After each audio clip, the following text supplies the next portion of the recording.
Big ബോസിന്റെ മുകളിൽ കയറി നിന്നിട്ടുള്ള അനീഷിന്റെ കളികൾ ഇങ്ങനെ തുടർന്നുകൊണ്ടേ ഇരിക്കുകയാണ് കേട്ടോ. അനീഷിന് ഈ കഴിഞ്ഞ ആഴ്ച കിട്ടിയ ഒരു വലിയ പണിയായിരുന്നു നോമിനേഷൻസ് പറയാൻ സീസൺ അവസാനിക്കുന്നത് വരെ അവസരമില്ല എന്നുള്ളത്. അനീഷ് അവിടെ ഉള്ളിടത്തോളം കാലം അനീഷിന് നോമിനേഷൻസ് പറയാനായിട്ട് സാധിക്കില്ല. അനീഷിന് ഇനി കൺഫെഷൻ റൂമിലേക്ക് പോയി എല്ലാവരെ പോലെ നോമിനേറ്റ് ചെയ്യാൻ പറ്റില്ല. ആ ഒരു അവസരം അവരെടുത്ത് കളഞ്ഞു. വൈൽഡ് കാർഡ്സ് കൊടുത്ത പണിയാണ്. അപ്പം ഇതാണ് ബിഗ് ബോസിന്റെ റൂള്. അനീഷിന് നോമിനേഷൻ പറയാൻ പാടില്ല. അങ്ങനെ എല്ലാവരും നോമിനേറ്റ് ചെയ്ത് കഴിഞ്ഞാൽ അനീഷിന് പറയാനുള്ള ഒരു അവസരമായപ്പോൾ അനീഷ് ആ ഒരു പ്ലാസ്മ ടിവിയുടെ മുന്നിൽ പോയി 2 പേരുകൾ പറയുന്നുണ്ട്. എന്നെ എന്ത് ചതിക്കുഴിയിലാക്കിയാലും ഞാൻ അതിൽ നിന്നും പുറത്തു ചാടും, നിങ്ങളെയൊക്കെ ഞാൻ വെട്ടി വീഴ്ത്തും എന്നൊക്കെ പറഞ്ഞിട്ട് ഫയർ ചെയ്തിട്ടാണ് അനീഷ് അവിടെ പോയി നിന്ന് നോമിനേഷൻസ് പറയുന്നത്. പിന്നെ പിന്നീട് ജിഷിൻ അതിന്റെ നിയമവശങ്ങളൊക്കെ പറയുന്നുണ്ടെങ്കിലും ആ ഗെയിം എനിക്ക് പേഴ്സണലി വളരെയധികം ഇഷ്ടമായി കേട്ടോ.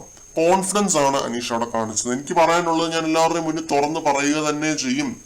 നോമിനേഷൻ ചെയ്യാനുള്ള അവസരം തന്നില്ലെങ്കിൽ ഓപ്പൺ നോമിനേറ്റ് ചെയ്യും. അതാണ് അനീഷിന്റെ മൈൻഡ് സെറ്റ്. അതാണ് അനീഷ് അവിടെ കളിച്ച ഗെയിം. അനീഷ് ഇത് പറയാൻ പോയതും നെവിൻ അവിടെ കിടന്ന് കുറെ അപരാധം കാണിക്കുന്നുണ്ട് കേട്ടോ. പേ ഇളകിയതുപോലെ നിന്ന് കാറുന്നുണ്ട്. പറയിലൊക്കെ കിടന്ന് എന്തൊക്കെയോ കാണിക്കുന്നുണ്ടായിരുന്നു. നെവിന്റെ ആ ഒരു പ്രവൃത്തി എനിക്ക് പേഴ്സണലി ഒട്ടും തന്നെ ഇഷ്ടപ്പെട്ടില്ല, ഒരു ആക്ട്.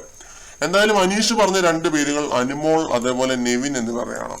അനുമോളുടെ കാര്യങ്ങൾ എന്തുമാത്രം ഗൗരവമുള്ളതായിരുന്നു എന്ന് ലാലേട്ടൻ വന്നപ്പോഴാണ് മനസ്സിലായതെന്നും ഇനി അനുമോൾ അങ്ങനെയൊന്നും ചെയ്യാൻ പാടില്ല എന്നും അനീഷ് പറയുന്നുണ്ട് അനുമോളെ നോമിനേറ്റ് ചെയ്യുന്നതിനിടയ്ക്ക്. അതേപോലെ നെവിൻ ഒരു നല്ല ക്യാപ്റ്റൻ ആയിരുന്നില്ല എന്നൊക്കെ പറഞ്ഞ് നെവിനെതിരെ കുറെ പോയിന്റ്സ് അനീഷ് വെച്ച് കീച്ചുന്നുണ്ട്. നെവിന്റെ ആ ഒരു പ്രകടനം സൈഡിൽ നടക്ക തന്നെയാണ് അനീഷ് ഇത് പറഞ്ഞത്. അനീഷ് അത് പറഞ്ഞു തീർക്കുകയും ചെയ്തു. നെവിൻ അവിടെ ബഹളം വെക്കുമ്പോൾ നമ്മൾ ഓർക്കുന്നത് അനീഷ് ഇത് പറഞ്ഞു നിർത്തി അവിടെ പോയി ഇരിക്കുമെന്നാണ്. ഇല്ല, അനീഷിനെ അങ്ങനെയൊന്നും നമുക്ക് എന്താ പറയാ നിർത്താനായിട്ടോ മാറ്റാനായിട്ടോ പറ്റില്ല. ബിഗ് ബോസിന് വരെ മടുത്തു. അപ്പോ ജിഷിന് ആ ഒരു ഇത് കഴിഞ്ഞിട്ട് അനീഷ് അവിടെ പോയി ഇരിക്കുന്നതും ജിഷിന് ആ ഒരു റൂൾ ബുക്കും പൊക്കിക്കൊണ്ട് വരുന്നുണ്ട്. ബിഗ് ബോസ് ആവശ്യപ്പെടുമ്പോഴാണ് എവിക്ഷനിലേക്ക് നോമിനേറ്റ് ചെയ്യേണ്ടതെന്നുള്ളൊരു റൂളൊക്കെ എടുത്ത് കാണിക്കുന്നുണ്ട്. അനീഷ് റൂൾ വയലേഷൻ ആണ് നടത്തിയത് എന്നൊക്കെ പറഞ്ഞിട്ട് മസ്താനിയും ജിഷിനും ഒക്കെ ഇത്തിരി ഫയർ ചെയ്യുന്നുണ്ട് അനീഷിനെ. അനീഷിന് അപ്പോഴൊന്നും ഒന്നും പറയാനില്ല കേട്ടോ. ഈ സമയത്ത് ഇവരെ സപ്പോർട്ട് ചെയ്തിട്ട് ബിഗ് ബോസ് പറയുന്നു അനീഷിന്റെ 2 നോമിനേഷൻസ് ഞാൻ ഇതിൽ ഉൾപ്പെടുത്തില്ല, അത് കണക്കാക്കില്ല എന്ന് പറയുന്നുണ്ട്. ഞാൻ ഇതിനെ നോക്കി കാണുന്നത് എങ്ങനെയാണെന്ന് വെച്ച് കഴിഞ്ഞാൽ ഒരു നോമിനേഷൻ എന്നുള്ള രീതിയിലൊന്നും അനീഷിന്റെ ഈ പറച്ചില്ല ഞാൻ കാണുന്നില്ല. അനീഷിന് പറയാനുള്ള കാര്യങ്ങൾ അനീഷ് പറഞ്ഞു, എല്ലാവരുടെയും മുന്നിൽ തന്നെ നിന്ന് പറഞ്ഞു.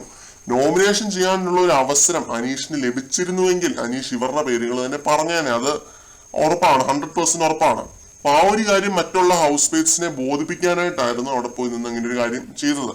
ഇത് അനീഷിന് ഒരു വേറെ ലെവൽ മൈൻഡ് ഗെയിം ആയിട്ടാണ് എനിക്ക് ഫീൽ ചെയ്തത്. ബിഗ് ബോസ് അനീഷിനെ ഒരു നോമിനേഷൻ കൺസിഡർ ചെയ്യാത്തതിലൊന്നും എനിക്ക് പറയാനില്ല. കാരണം ഇങ്ങനെയൊക്കെ ഒരു വലിയ പണി കിട്ടുമ്പോൾ അനീഷ് ഈ രീതിയിലേ കളിക്കത്തുള്ളൂ.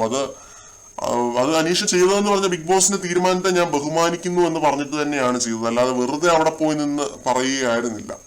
പിന്നെ എന്തൊക്കെ കാര്യങ്ങള് അന്ന് ആ ഒരു ഇഷ്യൂ നടന്നപ്പം, ആ ഒരു അനുമോൾ ജിസയിൽ ഇഷ്യൂ നടന്നപ്പോ നെവിൻ എല്ലാവരെയും വിളിച്ചു കൂട്ടി നിന്നിട്ട് എല്ലാവരുടെയും മുന്നിൽ വെച്ചിട്ടാണ് ഈ ഒരു ഡെമോൺസ്ട്രേഷനും കാര്യങ്ങളും ഒക്കെ നടത്തിയത്. അപ്പൊ നെവിൻ എന്ന ഒരു ക്യാപ്റ്റൻ ആ രീതിയിൽ അങ്ങനെ ഒരു പരിപാടി അന്ന് കാണിച്ചതാണ്. എല്ലാവരെയും വിളിച്ചു കൂട്ടി ഇരുന്നിട്ടാണ് അങ്ങനെ ഒരു കാര്യം അവിടെ ചെയ്തത്.